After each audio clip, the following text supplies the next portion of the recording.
Patrick Johnston covers the Canucks for the Province and Post Media. He joins us for Rogers Arena in advance of a Hughes Bowl. Quinn versus his brothers, Canucks versus the Devils. How are you? Good. Yeah, feeling good. Devils on the ice. It's exciting times down here at Rogers Arena. Is it old hat now between the brothers, or is it still new enough because Luke hasn't played in many of them? I mean, I suppose there's a little bit of that element. Yeah, that's this, only the second time with Luke involved. I mean, it's funny. J-Pat and I were talking about what Quinn talked about. Quinn knows the Devils like chapter and verse. This is a team that he watches a lot.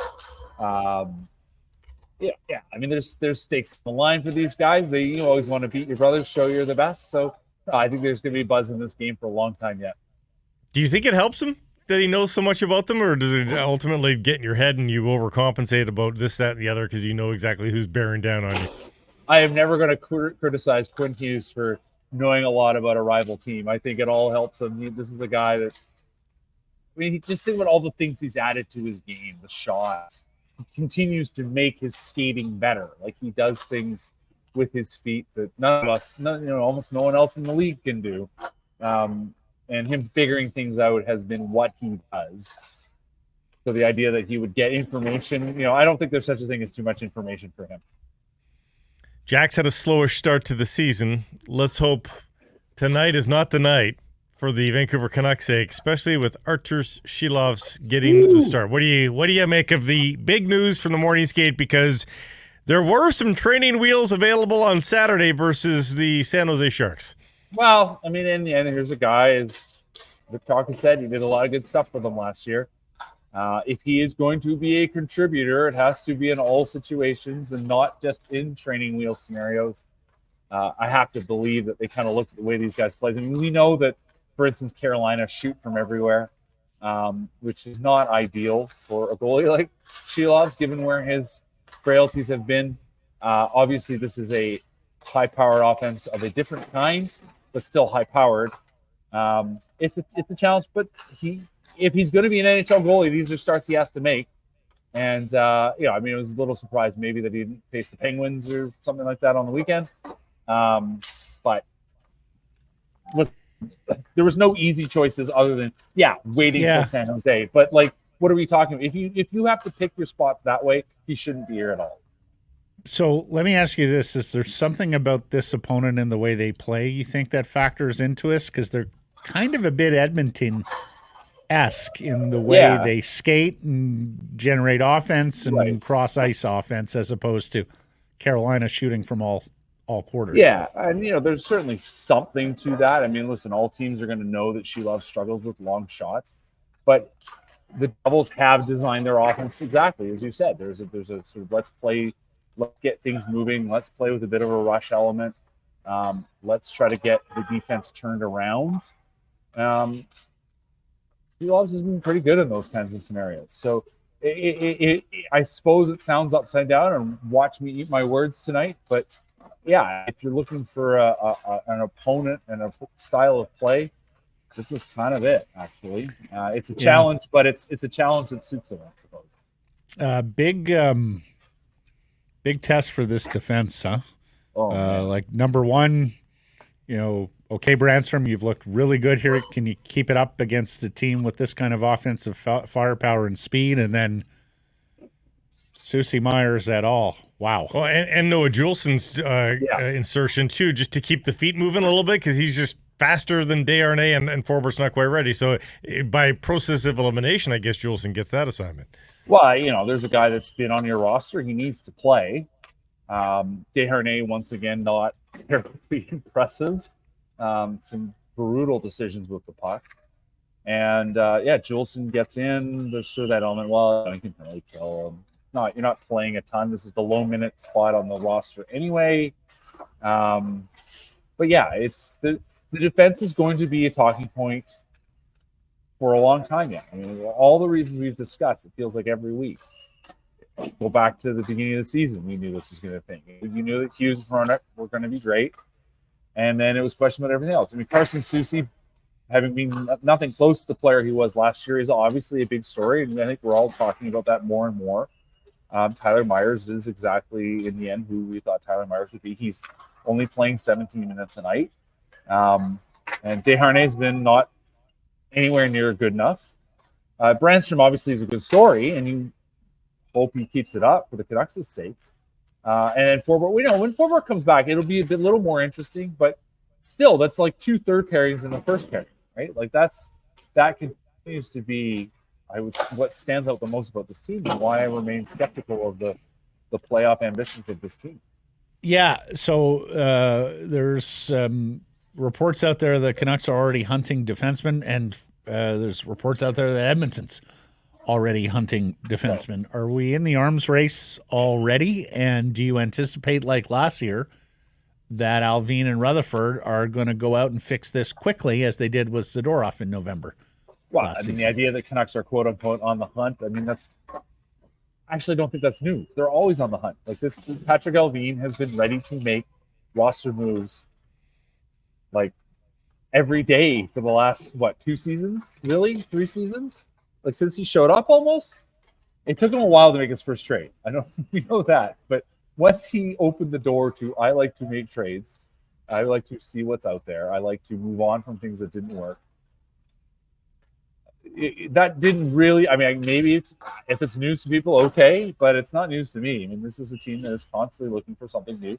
There is a reason why they're looking to recruit cap space. We have also talked about this. But it's not going to be easy. At the moment, there's no obvious sort of Nikita Zadorov situation like they did last year. I am sure things will emerge over the coming weeks as teams start to really see where they're at. But yeah, I mean, listen, they added Zadorov in November last year, right? Like that wasn't adding a guy, and Lindholm was the January guy, right? They tried to get Chris Tanev in January. There is no such thing as too early in the Jim Rutherford playbook, and Patrick Alvin has learned that very well. Do you think these two teams trade chances, and if so, does that help Elias Pettersson? Like river hockey. I mean, Rick Tocchet will hate that, but he does, will. But he also recognizes that he is asking these guys to play a more offensive game, which is why he has been talking so much about the staples. He talked a lot about this morning, in that that's what you fall back on when things are going wrong. That you need to have this ingrained in you, and obviously they haven't done that enough, and some of that's early in the season, and that's just the process of getting yourself through the year. And to play a team like this, you have to be able to take your chances when they're there and create chances when they're there. And, the Canucks have been shooting the puck okay. They're not dominating games in terms of possession or anything like that. A more open game, I think, instinctually does suit Elias Pettersson. I don't think there's any denying that. We think about the moments, even this season, when that looks like the guy that we think he can be, is when he is carrying the puck. He's moving his feet. It's not just roaring down the wing. He is moving into traffic. He is moving into the slot. And that's when he's been at his best. And again, Tocchet talked about that. He said, this is a guy that, if that one-timer is not there, move your feet. And, the one-timer mostly has been, or at least historically has been a power play thing. But he needs to shoot how those shots happen, whether that's more rush chances, whether that's simply finding more open space. I mean, think about that goal he scored, or the only goal he scored. But if you think about that play on Saturday, he found the soft spot in the Pittsburgh Penguins defense.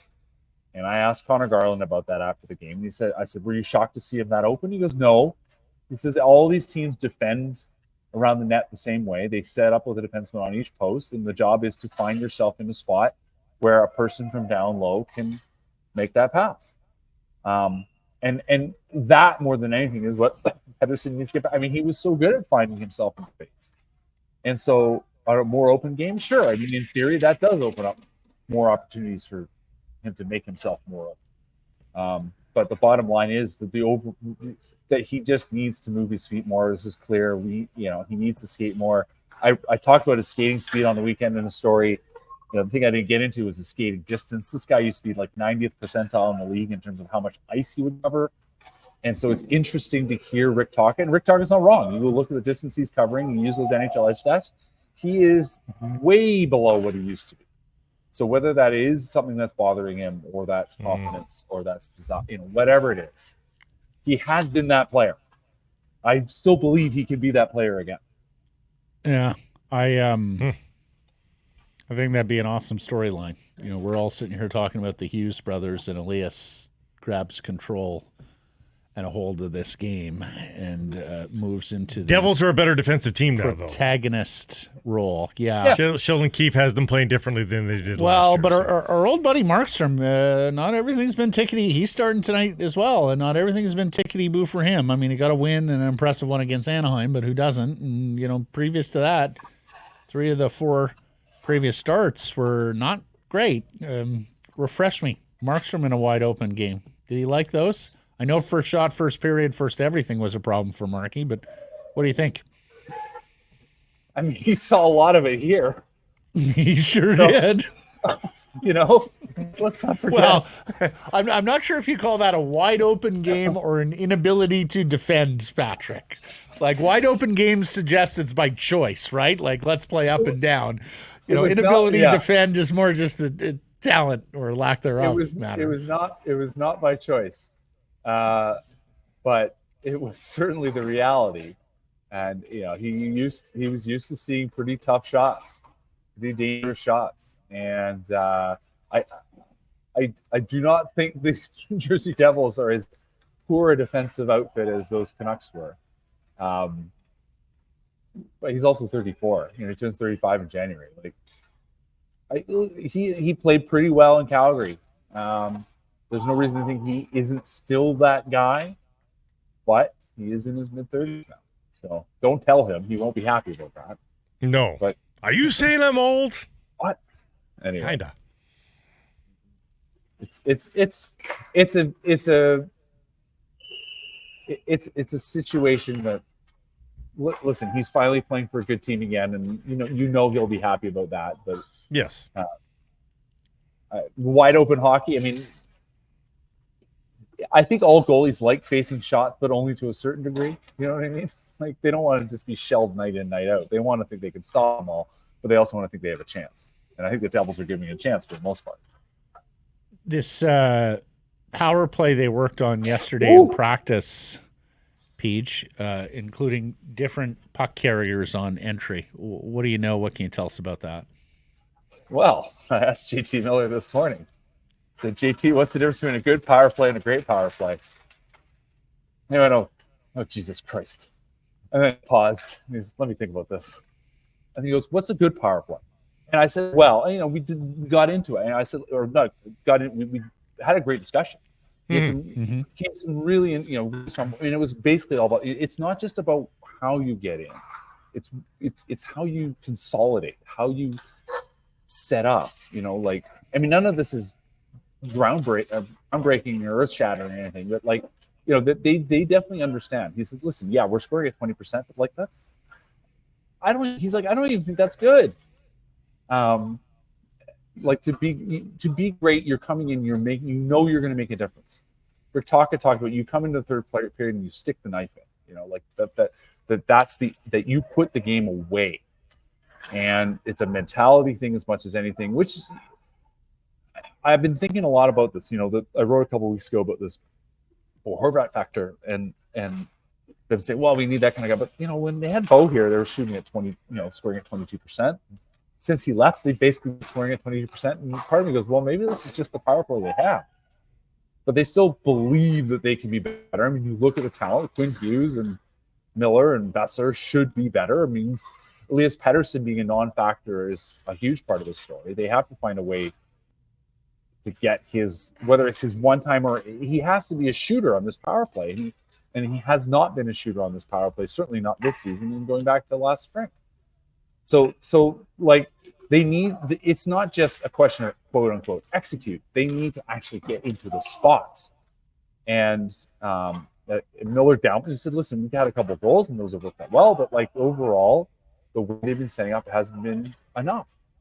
And the zone entries, I think a lot about last spring and in the playoffs, and Nashville figured it out. They would do this double drop, two different options entering, but then eventually hitting Besser on the side wall, and Besser would take 3 steps into the zone, and then they'd stop. And it was so obvious what they were going to do. And so that clearly is something that has to change, and how they retain the puck on the way into the zone. Like that it's the challenge. And it does come back to the curious choice to not go after a specialist power play coach. They clearly have people who understand how to do all this, who think about all this. But if they don't figure it out, that's going to be a storyline going forward. No question. Very, very quickly, I do mean very, very quickly. Is Dakota Joshua going to play Saturday? Is that what we're looking at for his return against San Jose? Yeah, I mean, we'll see. It certainly on the road would be an easy, less. I mean, it's not that there's hoopla or anything like that. He's around, and I think we're gonna. Yeah, I think it's like they've got to have a couple more practices, I guess. I don't know. I mean, they're off tomorrow. Well, I was going to say off tomorrow. You got another practice Friday, the morning skate Saturday. Is that enough? I know Talkett last week was talking about how he's just, he's just got to get a little more contact, feel the, sort of push and shove of the game a little bit more. Yeah, I think that's it's up to him. So, okay. Because, I mean, that's been some of it, right? It's just the schedule, the way it's shook out. They've had, they had time off on Sunday, and, I think that makes sense just on the schedule that Talkett has given to us. All right. Enjoy the game. We'll be reading. Thank you for this, and catch up next week. Take care, guys.